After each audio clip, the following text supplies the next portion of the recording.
The next speaker is Cathryn Aune. She's a health nurse here at the Westbank First Nation, and she was asked by the ONA Health and Social Development Committee to speak on this panel. Thank you very much. Denise, thanks for your words. I sure appreciate having the opportunity to be on the panel. I'm one of the others who came on to the res as a nurse with great intentions and very little preparation.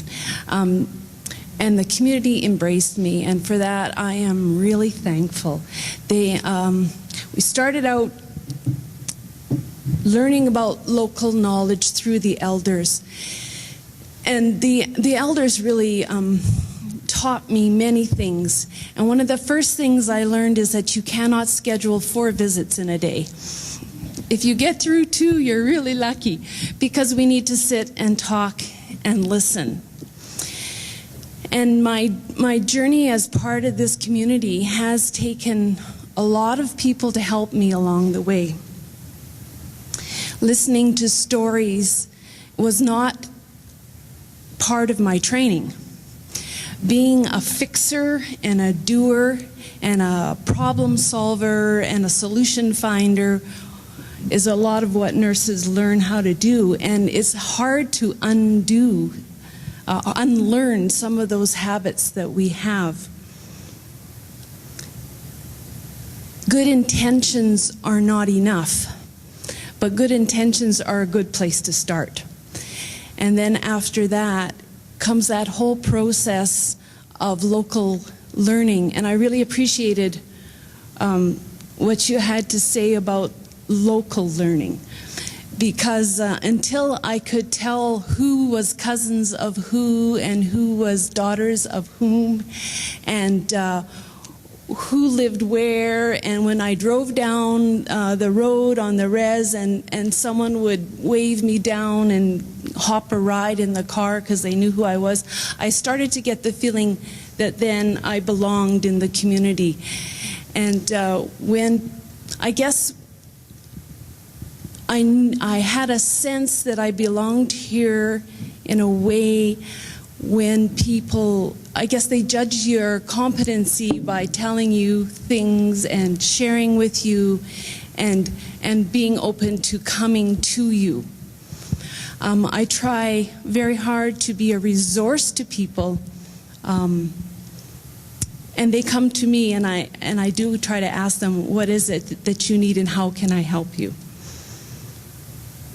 It's quite a different thing than being in the hospital, where there's whole lot of tasks to be done. And it's much more challenging and in one way easier to get in touch with where you're at when you have time in a community. In a hospital, it's really easy just to run around and do stuff. And in the community, you don't get away with that so easily. One of my roles I see is as an advocate for my clients, an educator for other people in the community, friends and neighbors that I have who have no idea of the historical context. I can't believe myself that I got through all of high school and university and had no real idea of what the historical context was. None. And it's been a very slow process, because it's almost like you're discovering little jewels of information that maybe it's assumed I should know, but all of a sudden it's there, and it's a gift, and it's also a burden. It's not easy being Sama on the reserve. It's because I tend to really judge my own motives and my own relationship with people a lot, and how I'm being perceived and what I'm doing and every word that I'm saying and how it's being judged. It's a good lesson, though. I once was at a conference where I was the only white person, and I thought, wow, I have a whole lot of Aboriginal friends who feel like this a lot of the time. And this is a really powerful experience. It was not fun. The most unfun part of it was when they decided to take a picture of the participants. But they wanted it was an Aboriginal event, so they asked me not to stand in the picture. And I found that difficult. But I thought, you know, I have a lot of friends who have that experience all the time. Excuse me.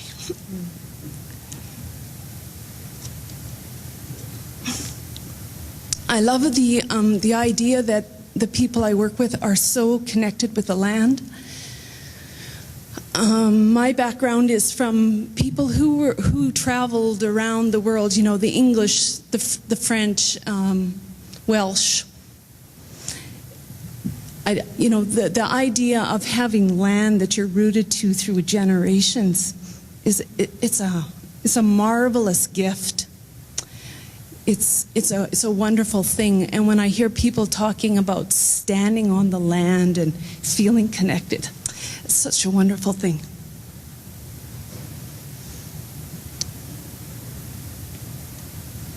So I guess we are part of a team.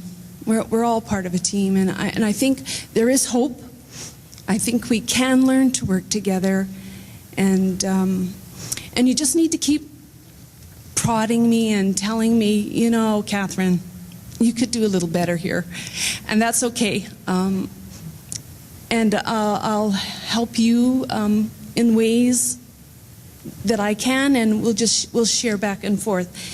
And I really was so challenged this morning listening to Diane talking about the difference between cultural awareness, sensitivity, and safety, and working with difference. It's very challenging, and I think that's what we need to continue to do in our education system is to challenge each other to not get stuck in thinking that we have arrived, because I don't think any of us have arrived yet.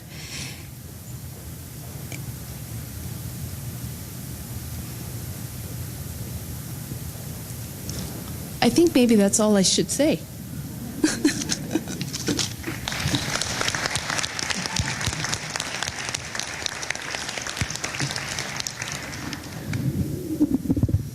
Thank you, Cathryn.